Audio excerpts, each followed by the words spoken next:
नमस्कार फ्रेंड, बाळा Conde YouTube चॅनलमध्ये आपलं स्वागत आहे। आत्ताच मोंडपार येथे मला वाटतं 9:15च्या दरम्यान एसटी तळे बाजार देवगड एसटीचा अपघात झाला आणि मागच्या व्हिडिओमध्ये मी दाखवलं होतं। येथीलच मागे जवळजवळ मला वाटतं मोंड ह्याचे पुजारेवाडी इथे अपघात झालेला, गाडी फसलेली। आणि इथे पण आता हे बघा, मी तुम्हाला दाखवतो, एवढा अरुंद रस्ता आहे, कोणच त्याला वाली नाही आणि वेळोवेळी सांगून पण कोण लक्ष देत नाही। ह्या रस्त्याला आता सुरक्षा भिंत खूप गरजेची आहे आणि मागील व्हिडिओमध्ये मी बोललो होतो की इथे सुरक्षा भिंत गरजेची आहे। हे बघा, आता मी तुम्हाला एसटी दाखवतोय, बघा ही बघा, इथून येणारी मोटरसायकलला साईड देताना पूर्णपणे खाली गेली आहे। नशीब आतमध्ये शाळेची मुलं होती आणि आजच मला वाटतं पहिला दिवस आहे शाळेच्या मुलांचा आणि मोठी दुर्घटना होणारी टळली नशिबाने, आई भैराईच्या कृपेने। हे बघा, खाली खूप दरी आहे, 20 ते 25 फूट अधिक दरी आहे आणि त्या दरीमध्ये गाडी जाता जाता साईड देताना पूर्णपणे एसटी फसली आहे। हे बघा, आणि हे पूर्ण ह्याचा मागील ह्याच्यात मी व्हिडिओ दाखवला होता, तरी पण प्रशासन इकडे किंवा स्थानिक नेते काही लक्ष नाही, फक्त म्हणतात हे काम केलं आहे ते काम केलं आहे। फक्त मतदारांनी मतच द्यायचं की काय?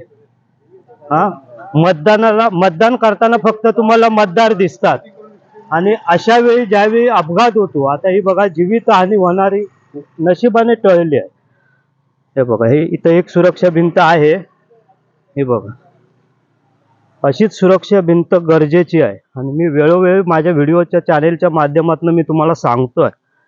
हे बघा, पण कोण नाही, स्थानिक प्रशासन, स्थानिक कार्यकर्ते लक्ष देत नाही। फक्त मतदान आलं काय मतं मागायला येतात आणि ही खरी मतदारांना येथील रुंद रस्त्याची गरज आहे आणि तो व्हायला पाहिजे। जे स्थानिक नेते आहेत त्यांनी इकडे लक्ष द्यायला पाहिजे।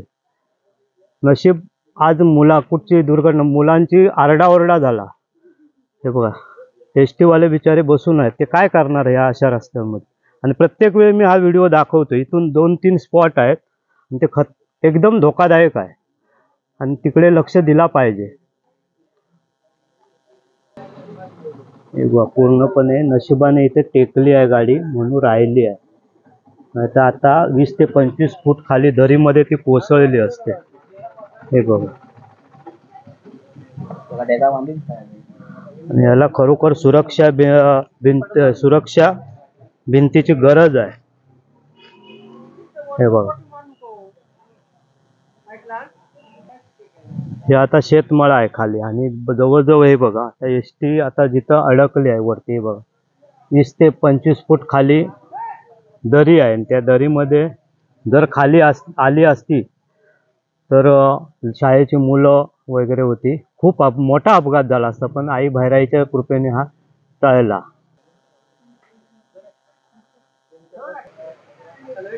अरुंद रस्ते आणि रस्त्याच्या साईडला सुरक्षा भिंती नसल्यामुळे हे असे अपघात होतात। हे बघा, पूर्ण गाडी खाली गेली आहे आणि हे वळण आहे आणि इथे रुंदीकरणाची खरी गरज आहे आणि खूप असे आहेत की खरोखर पूर्ण रस्त्याला मोंड वापरणे, रुंदीकरणाची गरज आहे। आणि जिथे अवघड वळण आहे तिथे सुरक्षा भिंत, मी मागच्या व्हिडिओमध्ये पण असं 2-3दा सांगितलं होतं, पण काय कोण लक्ष देत नाही। घटनास्थळी समोरनं काय वाहन वगैरे आलं का?